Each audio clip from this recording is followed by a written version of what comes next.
Bienvenue à tous, je suis Chancela Tchala. Madame, Messieurs, depuis un certain temps, je vous plonge dans l'histoire de la guerre à l'est de notre pays, la République démocratique du Congo. C'est grand pays d'Afrique centrale, c'est deuxième pays en termes de superficie après l'Algérie. Ces pays, malheureusement, fait face aux atrocités, aux massacres et à un génocide qui perdure depuis 30 ans. Aujourd'hui, l'histoire remonte en 1994 lors de la guerre entre le peuple rwandais. La RDC à l'époque, les Zaïre, reçoit la demande de la communauté internationale pour ouvrir ses portes ou ses frontières afin de recevoir des réfugiés rwandais. Ce que notre ancien président, le défunt maréchal Mobutu, à l'époque ne savait pas, c'est qu'en ouvrant la porte pour recevoir ces réfugiés, il ouvrait en réalité la porte pour sa propre chute et pour ce qui deviendra 30 ans plus tard les génocides congolais. Ce mois d'août est décrété par les autorités de mon pays comme un mois de la commémoration de ces génocides. C'est l'occasion pour nous de pouvoir renforcer des liens avec les victimes qui ont survécu pendant toutes ces guerres et qui continuent à être résilients dans toutes ces années difficiles que traverse notre pays face à cette agression du Rwanda et de l'Ouganda soutenue par les Américains précisément. Peuple congolais, nous partageons ces contenus pour éveiller des consciences et pour alerter tout le monde du danger qui guette notre pays si chacun de nous continue à maintenir son silence et à observer comme spectateur simplement ce qui se passe dans notre pays. Ces moments sont des moments fondamentaux. Je vous prie de pouvoir continuer à partager ces contenus, de continuer à alerter tout le monde autour de vous pour que le moment venu que personne ne puisse nous paraître ignorant de la vérité de la réalité et que chacun de nous soit suffisamment outillé afin de pouvoir défendre l'intégrité territoriale de notre pays menacé depuis plusieurs années maintenant. Plus de 10 millions de nos compatriotes ont été tués par ces deux pays voisins. Plus de 500 000 femmes qui sont en réalité nos mamans, nos sœurs, etc. ont été violées, et massacrées et épaissées par ces armées et par des groupes armés formés au Congo, soutenus, créés par ces deux pays voisins, sans compter le nombre d'enfants qui sont contraints dans des circonstances inexplicables de rejoindre ces groupes armés ou ces armées des pays voisins qui opèrent illégalement sur les territoires congolais. Malgré ces génocides que nous commémorons, malgré les victimes survivantes que nous commémorons également à la même occasion, le monde entier ferme les yeux face à ce qui se passe au Congo. Ceci est une preuve que nous sommes seuls et que nous ne devons absolument pas compter sur qui que ce soit pour restaurer notre intégrité territoriale. Nous ne devons que compter sur nous-mêmes et c'est là par la connaissance, par la quête de la connaissance de l'histoire, d'où nous sommes partis, où nous sommes actuellement et d'où nous partons dans les futurs. C'est comme ça que la dernière fois, nous étions arrêtés en train d'expliquer qu'avec l'arrivée de l'AFDEL dans notre pays, Laurent Désiré qui s'était autoproclamé président de cette coalition qui avait pour objectif de pouvoir faire tomber le maréchal Mobutu, mais aussi ouvrir la porte au massacre et au pillage de nos minéraux. Laurent Désiré, quand il s'est autoproclamé, alors qu'il n'était que porte-parole jusqu'à preuve du contraire, il s'est autoproclamé président de l'AFDEL.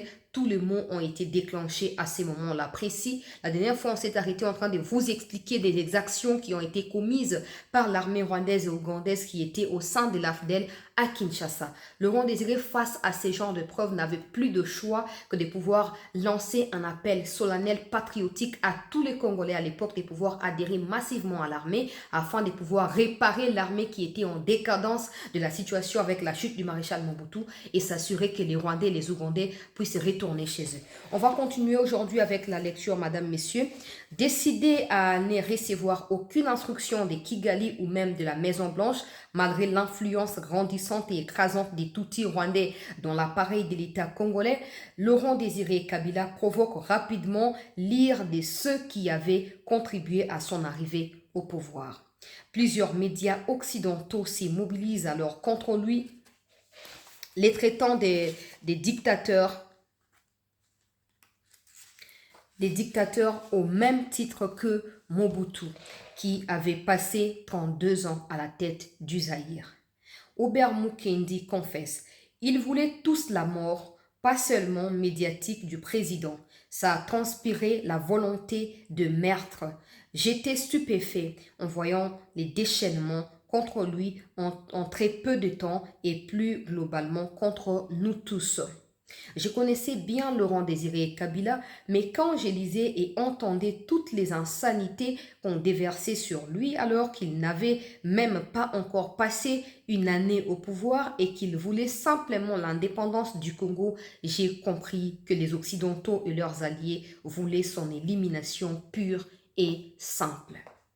Les attaques médiatiques contre Laurent Désiré Kabila seront d'autant plus surprenantes que les mêmes médias soutenaient quelques mois auparavant, soutenaient auparavant qu'il était l'homme du changement, le vieil opposant à Mobutu qui allait ouvrir le Congo à la démocratie et à l'économie de marché. Comment pouvait-il alors devenir dictateur en quelques mois seulement? Peut-être que Kabila ne semblait plus correspondre aux rêves des dirigeants américains ou plus exactement au profil qu'il voulait à la tête du Congo. C'est ce que confirmera plus tard un officier des renseignements Tutsi proche de Kagame. Les Américains nous avaient demandé d'écarter Kabila qui ne leur convenait pas.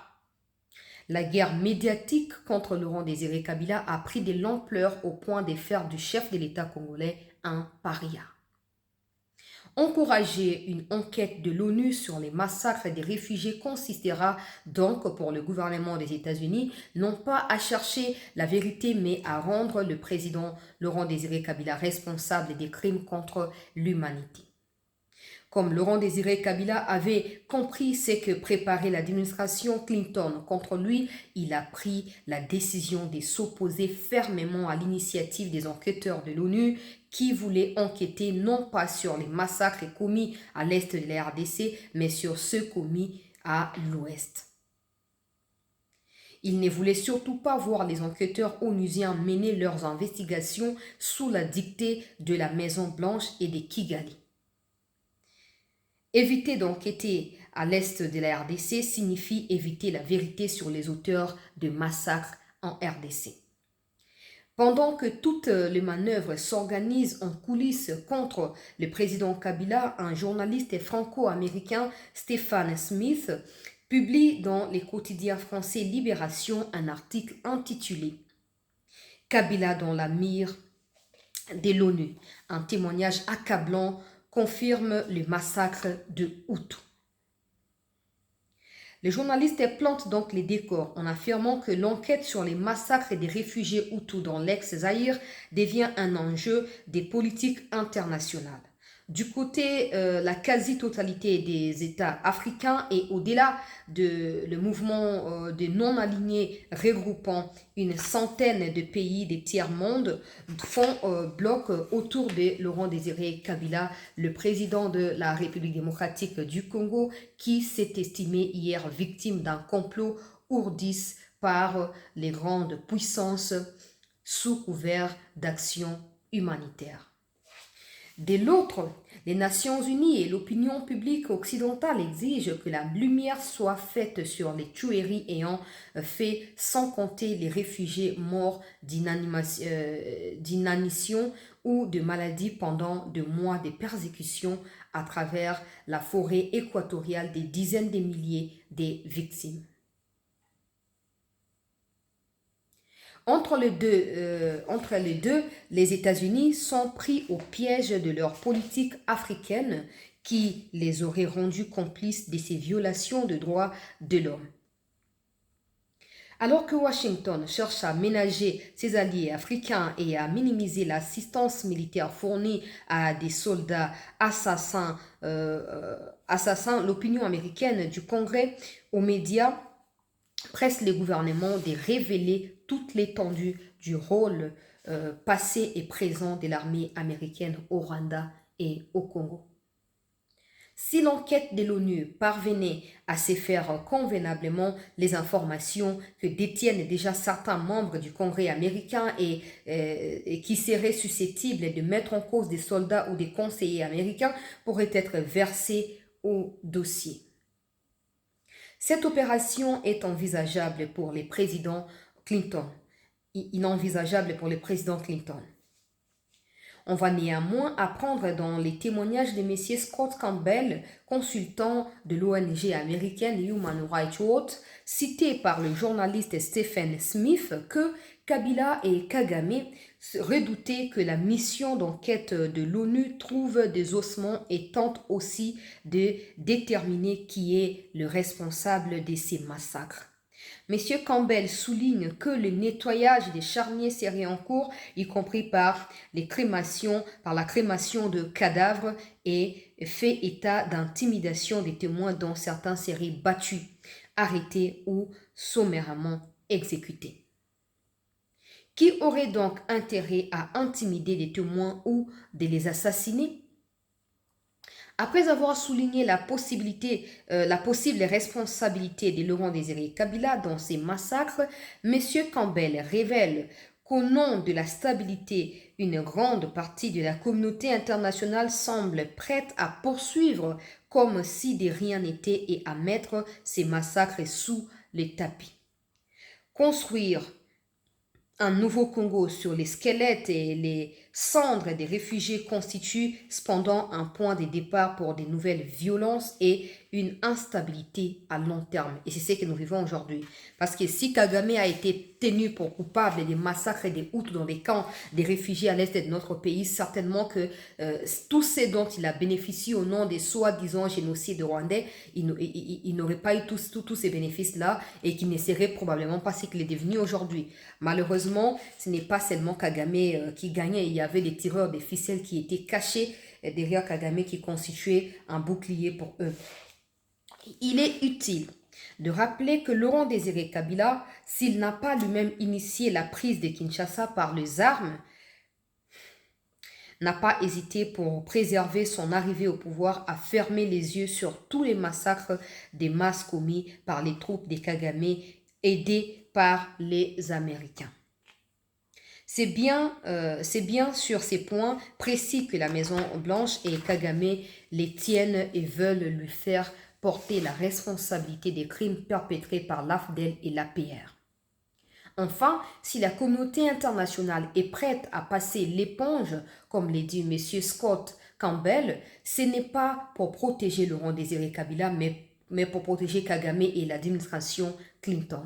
Voilà les fonds du problème. En tout état de cause, l'enquête de l'ONU aura bien lieu malgré les réserves exprimées publiquement par Laurent Désiré Kabila. Dans sa lettre du 29 juin 1998 adressée au président du Conseil de sécurité, le secrétaire général de l'ONU Kofi Annan livre ainsi quelques éléments de conclusion de son équipe d'enquête.